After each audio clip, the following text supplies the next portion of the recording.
Video দেখে দেখেও credit earn করতে পারবেন। 12 ক্রেডিট দিয়ে দিছে।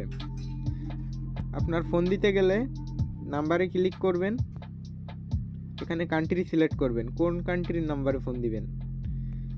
বাংলাদেশি নাম্বার, বাংলাদেশ সিলেক্ট করবেন। এখানে ফোন দেওয়ার জন্য আমার নাম্বার পাঠাই দেয় 01746306277।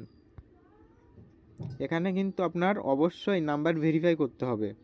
নাম্বার ভেরিফাই ছাড়া আপনারা ফোন দিয়ে কথা বলতে পারবেন না, কিন্তু তো ভেরিফাই নাও। আমার কাছে এখানে যে কোনো কান্ট্রির নাম্বার দিয়ে আপনারা ভেরিফাই করতে পারবেন। আপনার জিবি নাম্বার দিয়েও ভেরিফাই করতে পারবেন, বাংলাদেশি নাম্বার দিয়েও ভেরিফাই করতে পারবেন। তো জিবি নাম্বার দিয়ে ভেরিফাই করলে সব থেকে ভালো হয়। আমার কাছে তো গুগল ভয়েস নাই, যে কারণে আমার একটা বাংলাদেশি নাম্বারই পাঠাই দেয় 01909